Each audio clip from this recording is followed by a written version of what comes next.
Joining me is Liberal Senator James McGrath, former staffer to Boris Johnson when he was the Lord Mayor of London, and he would be very pleased today given the Brexit result, well, the exit polls, I should say, as opposed to the Brexit, the exit polls, which show he's going to have a thumping majority, James. He'd be very happy, and Tories, whether in the UK or here in Australia, will be rejoicing. Because what this shows, and remember the election wasn't just about Brexit, the Tory central campaign was about getting Brexit done, but the Tories also talked about crime and the NHS. What you're seeing actually, as a mate just said to me, it's a realignment of British politics. And what the British Conservative Party does best is that it survives. This is a party that's almost 200 years old. It understands where the British people are at. And what it's done is it's reached back into the north of England, where it used to have very big strongholds, and its vote is up there. It's picked up a seat that Labor had when Jesus was playing soccer for the Bethlehem under-11s. This is seismic what's happening in the north of England. But we haven't seen many results coming in from London. There may be some interesting results there with the Remain vote. But this is a good night for the Tories. This is a terrible night for the Labor Party. And well, what it looks if people like, are watching James, before, they would in terms of that. Well, we'll get to that, the London results in a moment, see the impact. But what it looks like at this point, according to the exit poll and the early numbers, the Tories have kept the Tory Remainers but gained the Labor leavers. So, in the sense that they've won those who wanted to leave, who voted Brexit. And you've got to factor in not only, I mean, obviously you're going to suggest Johnson has played a pivotal role, and he has, but also the fact that the opposition leader was untenable was contributing to this result too. Oh, totally. In Australia, I joke that I was chairman of the Bill Shorten Appreciation Society. Well, I'm sure there are many Tories who are members of the Jeremy Corbyn Appreciation Society. I mean, this guy is so bad that 1 in 2 people of Jewish faith in that country were looking at leaving the UK if he won. So bad is his anti-Semitic behaviour. This guy has destroyed the British Labor Party. This is a party that expelled Alistair Campbell, one of the architects of New Labor, and one of the architects of Tony Blair winning in '97.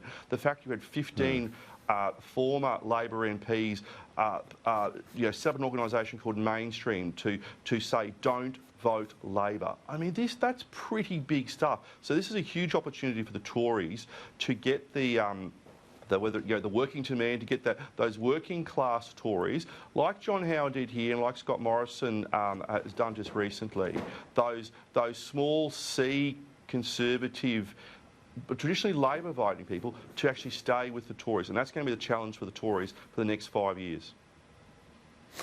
One thing which is working in Boris Johnson's favour right now, and obviously he's going to have a honeymoon period, but immediately, James, this certainty, this clarity finally, there was, for investors at least, I think it's going to be more broadly across the British public, but we saw the pound sterling surge a couple of percentage points. What business want, and actually what voters want, what we all want, is certainty. And with the Lib Dems, you had the Lib Dems saying that they were just going to cancel the referendum. Labor said they were going to have another referendum and possibly another one for Scottish independence. That just would have destroyed the economic structure of society, but also in terms of it's pretty bruised the UK at the moment. It's been a pretty tough 3 years for them.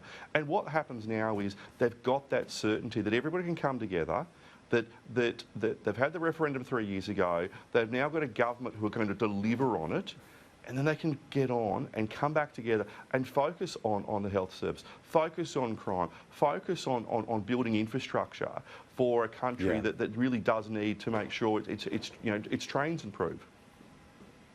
We saw Alexander Downer and others warn about the Five Eyes intelligence relationship under a Corbyn prime ministership.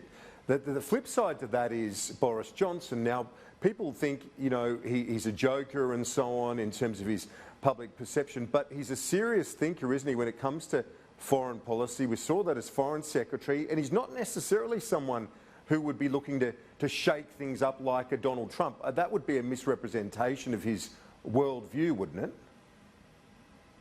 That's a total misrepresentation, and it's very cheap and easy to say that Boris and President Trump are the same peas in a pod. They're not. They're completely different personalities and have a completely different outlook on the world. Boris, is very pro-UK, as you'd hope him to be, but he's an internationalist. He's someone who wants the free trade agreements. He's someone who wants strong relationships with the Commonwealth. You underestimate Boris at your peril. You do not get to become an MP, elected Mayor of London, which is the third largest direct election in Western Europe. You don't become Foreign Secretary. You don't become Prime Minister by being a dullard who sits at the back of the class sucking on crayons. Boris is extremely intelligent, he's extremely ambitious, and he's someone who is going to deliver. And this is what people forget about him. When he was Mayor of London, he was a successful Mayor of London. He delivered the Olympics. He's delivered a Brexit agreement that has got the Europhiles and the Eurosceptics in his party. And remember, Europe is kryptonite for the Tory party.